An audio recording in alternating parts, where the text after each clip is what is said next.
Merhaba arkadaşlar. Bugün Kayadibi, İzmir Kayadibi yokuşunu çıkacağız. Kayadibi köyüne gideceğiz. Oldukça sert, dik bir yokuş. Başlangıç aşamasındayız. Ve gelirken hızlı geldim. O yüzden nabız yüksekti yokuşa girerken. Oldukça sert bir yokuş. Kayadibi köyüne gidiyor. Yer yer %19, %20'leri göreceğiz. Zaten birkaç kısa yerde düzlük oluyor ve sonrası hep yokuş. Sol tarafımız Şehitlik diye biliyorum. Şehitlik olması lazım. Şehitliğin önünden geçiyorum. Burada oldukça çok köpek var. Bu köpekler korkutuyor.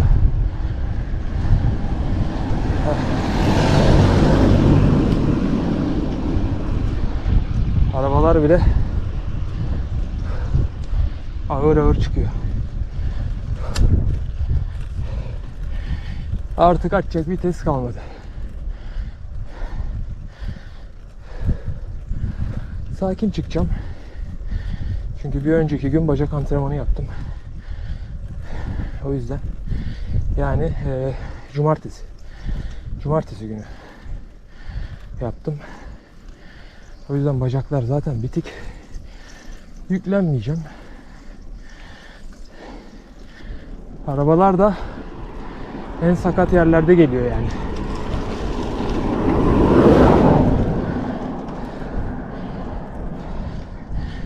Yolun en dar olduğu yerlerde arabalar geliyor.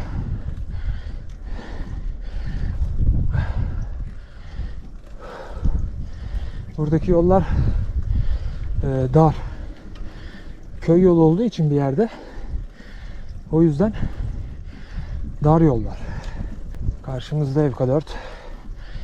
Apartmanları görüyorsunuzdur. İlerisi. Oraya da çıkıyorum. Oranın ilerisine çok gidiyorum sabahları. Bir gün oraya da size çekerim. Orayı da beğenirsiniz. Orası da çok sert bir yokuştur.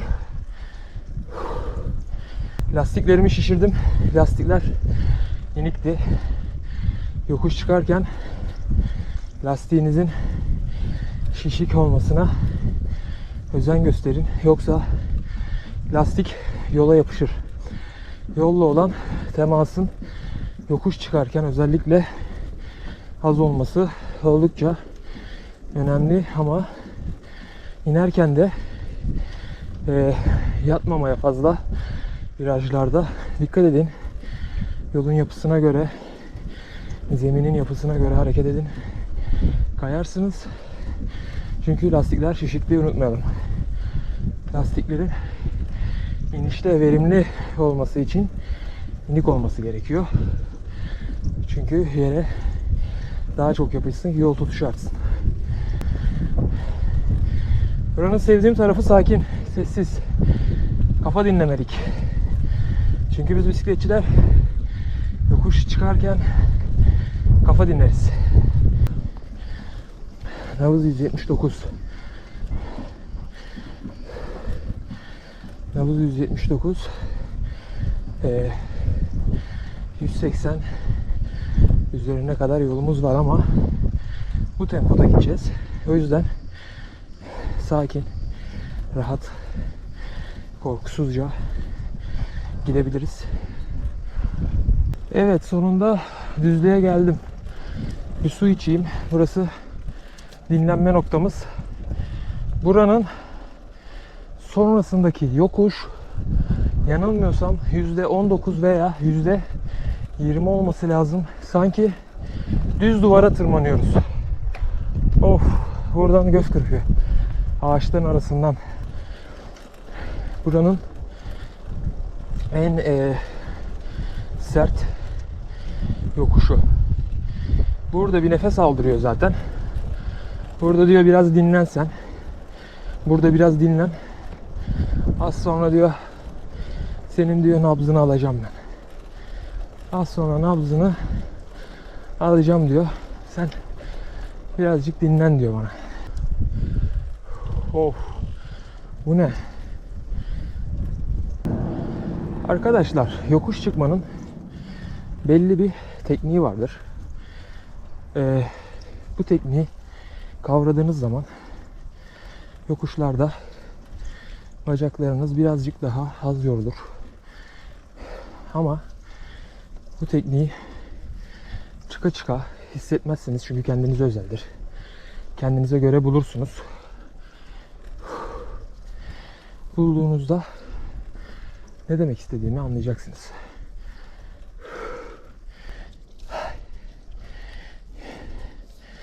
No pain, no gain. Woo!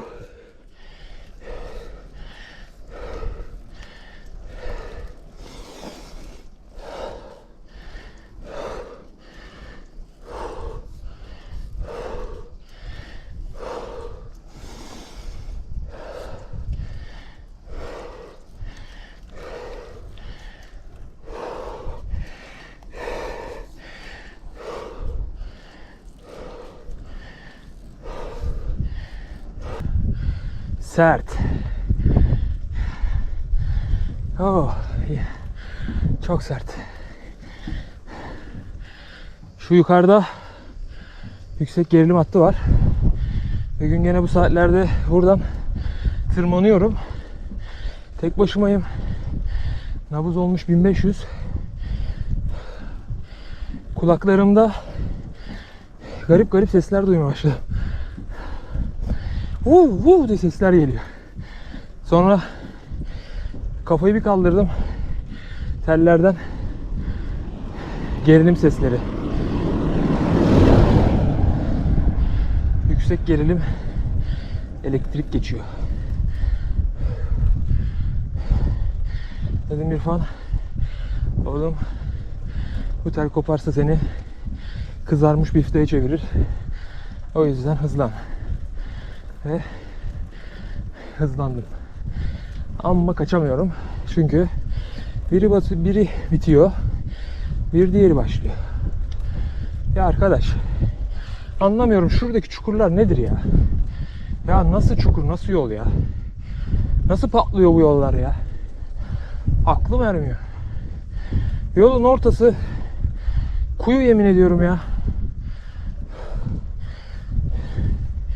Hayır, jiple insan arabanın tekerleğini patlatır, dağıtır. Zarar verir, alt takımları sallar, bir şeyler olur. Buradan bir önceki yokuş yine sertti, gene sert yokuş geliyor. Küçük bir dinlenme noktası. Ardından yokuş gene başlıyor. Yine sertleşiyor. Bu dinlenme noktaları olmasa böcek. Neredeyse eziyordum. Manevra yaptım ha. Ezmemek için böceği manevra yaptım. Bu yokuş az öncekine nazaran tabi daha hafif bir yokuş ama dik yani. Hani az öncekine göre biraz daha düz fakat gene de dik bir yokuş. Kolay değil çıkması. Bir yemek yedik. Mide dolu. Yemekten aşağı yukarı bir yarım saat kadar geçti geçmedi. Sürüşe çıktım. Sert olacağını biliyordum. Yemekten sonra doğru değildir ama yine de içgüdülerimize dayanamadık ve çıktık. Oh, hafif rüzgar esiyor. Gerçekten çok ama çok iyi geliyor. Şimdi şu gördüğünüz yokuşu da tırmanacağım ve sırada hangi yokuş gelecek acaba? Yer yer ayakta, yer yer oturarak, zaman zaman ayakta, zaman zaman oturarak çıkacaksınız. Çünkü otururken çalıştırdığınız kaslarınız farklıdır. Ayakta sürüş yaparken çalıştırdığınız kas grupları farklıdır.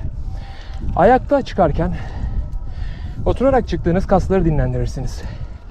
Otururken çıktığınızda da ayaktayken çıktığınız kaslarınızı dinlendirirsiniz. Böylelikle yokuş performansınız önemli ölçüde artar.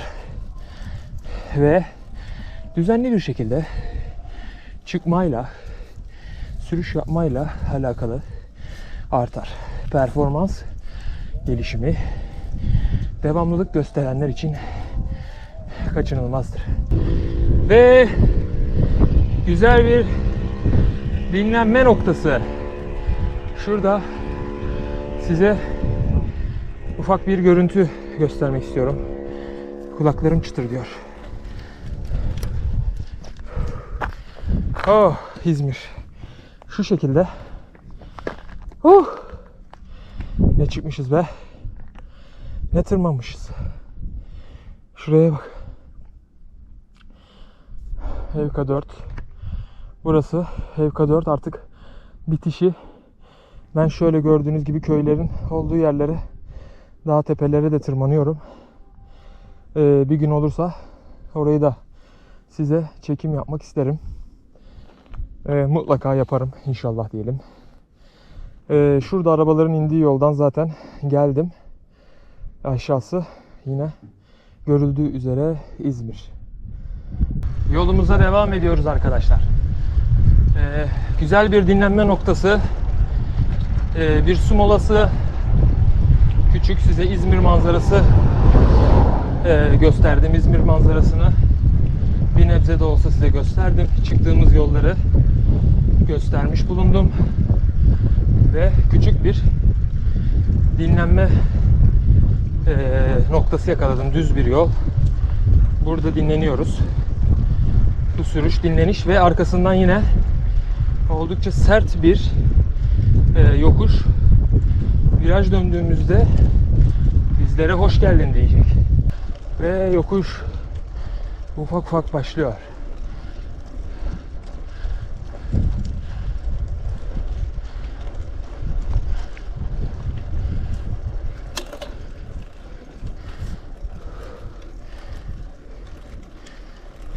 Arkadaşlar, yokuş çıkarken aklınızda bulunmasını isteyeceğim bir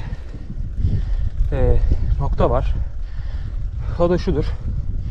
Yokuş çıkarken aerodinamik pozisyon önemli değildir. O yüzden bisiklet üzerinde uzanmayın, yatmayın. Daha rahat ve dik bir oturuş sergileyin ki hem karşıyı rahat görürsünüz ve yine en önemli şeylerden birisi şudur. Diyaframınız daha rahat esneyip hareket eder.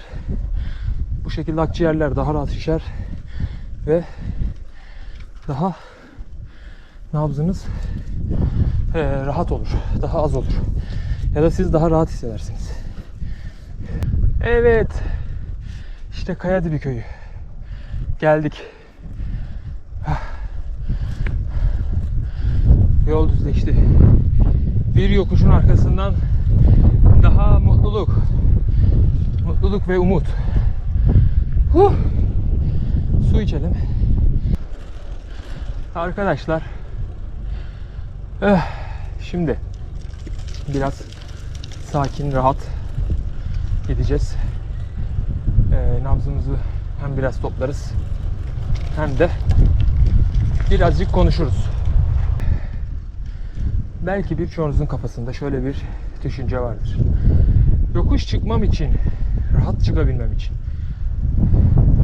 hafif bisiklet mi yoksa kilo mu hafif olması gerekiyor? Kendi kilomuzun daha az mı olması gerekiyor diye düşünebilirsiniz. Bu gayet normaldir. Size en önemli şeyin ne olduğunun cevabını veriyorum. Her zaman sizin hafifleyip gücünüzü arttırmanız en önemli olanıdır. Rüzgardan belki sesim gelmiyor olabilir ya da az geliyor olabilir. Ama inşallah beni duyuyorsunuzdur. Dediğim gibi hafif bisiklet değil. Daha önemli olan şey kendi kilonuzun düşük, üretebildiğiniz güç miktarının yüksek olmasıdır. Bununla birlikte dayanıklılık ve patlayıcı kuvvetinizin de yüksek olması, bisikletiniz ağır bile olsa sizi hafif bisiklete sahip rakiplerinizden daha avantajlı hale getirecektir.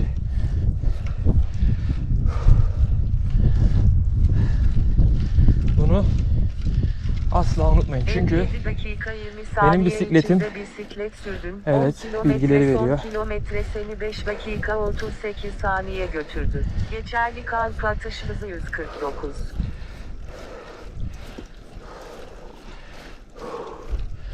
Benim bisikletim ağır olmasına rağmen ben 63 kilo gibi bir kiloya sahibim ve üretebildiğim güç miktarı kiloma göre oldukça yüksek. Aynı zamanda dayanıklılık, patlayıcı kuvvet olarak da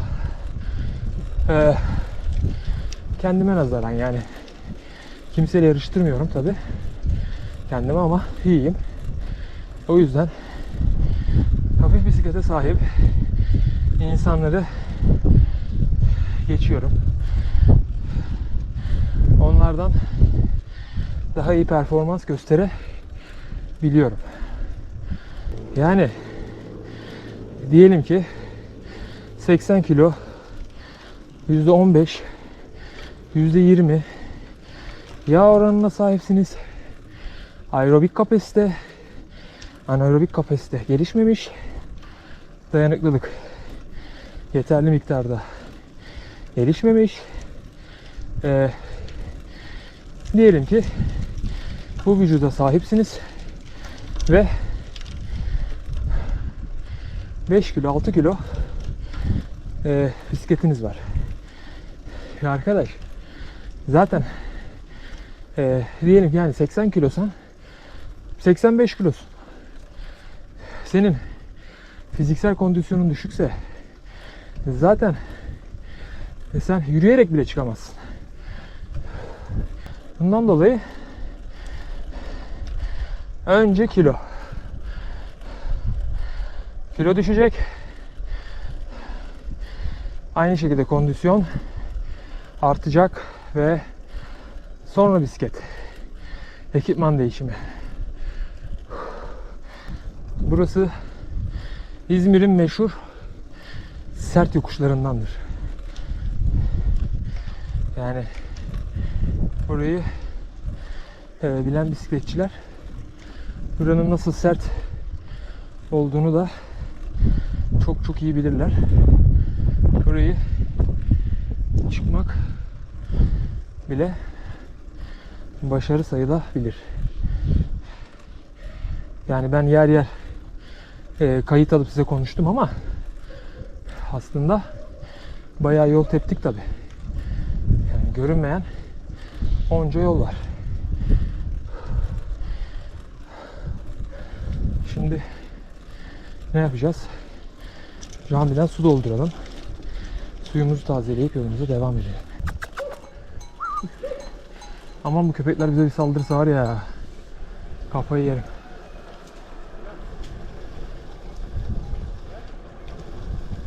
Var ya, köpekler bize saldırırsa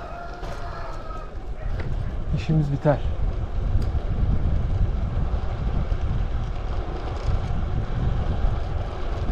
Gerçi köpeklerin açlıktan kaburgaları gözüküyordu ama olsun. Sonuçta köpektir. Sonuçta köpektir, ısırdı mı can yanar.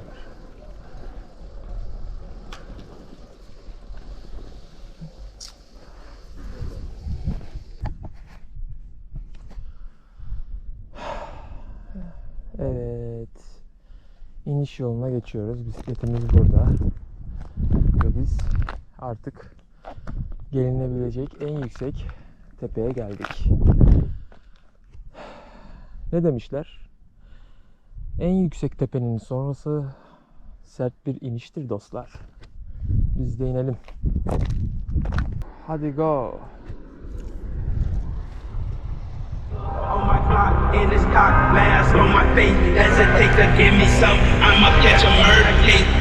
On my clock, in this cock, mask on my face. Hesitate to give me some, I'ma catch a murder case. Dirty on the clock when I get caught. Whipping on the scene when I get clean. Wheeling on the beat, on me, that's it. On me, to take the key. When I'm in, I take the key. When I'm in, I get dirty on the clock when I get caught. Whipping on the scene when I get clean. Wheeling on the beat, on me, that's it. On me, to take the key. When I'm in, I take the key. When I'm in, I get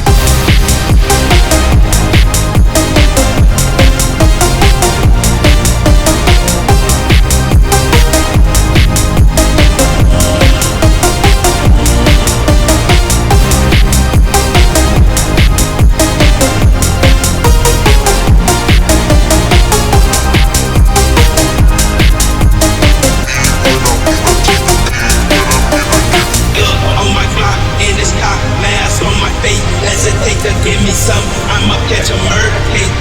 On my clock, in this cock, mask on my face. Hesitate to give me some, I'ma catch a murder case. dirty on the clock when I get caught. Whipping on the scene when I get clean. Wheeling on the beat, on me, that's it. On me, to take the key. When I'm in, I take the key. When I'm in, I get dirty on the clock when I get caught. Whipping on the scene when I get clean. Wheeling on the beat, on me, that's it. On me, to take the key. When I'm in,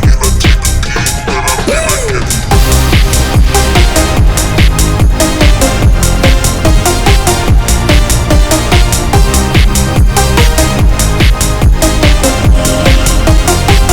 key. When I'm in, I get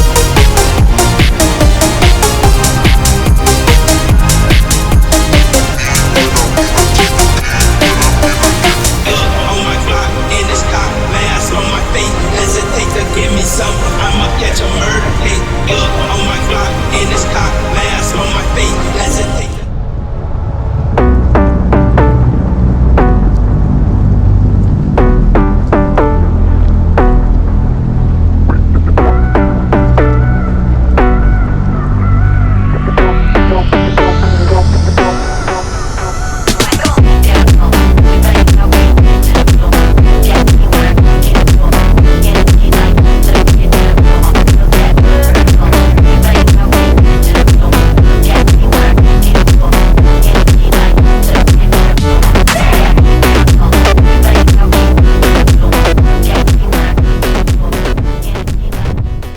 Deli rüzgar vardı ya, deli.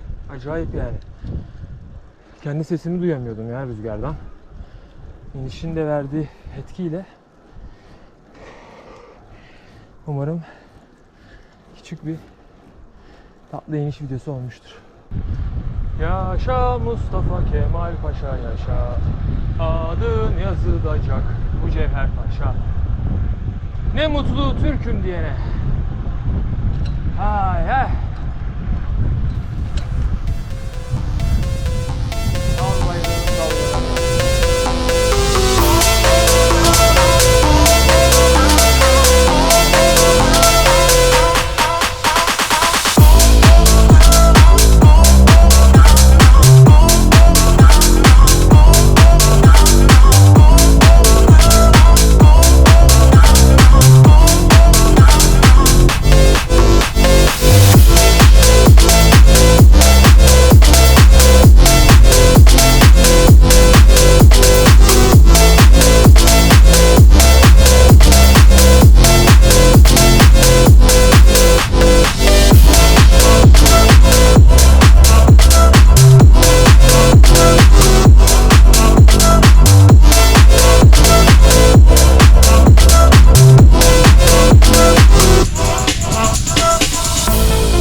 relationships will often end in disgust. And I know you want my love, but there's nothing to discuss. I don't need you in my life no more.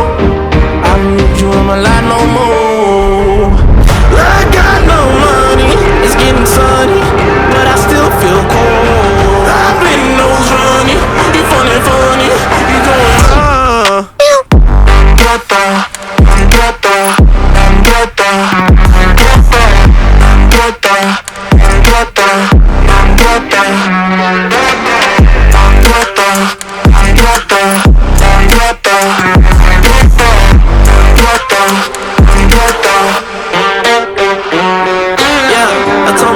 I would make it out. What? Not the time just to go around. What a word you think is safe and sound. What? Might as well just burn it down. It's always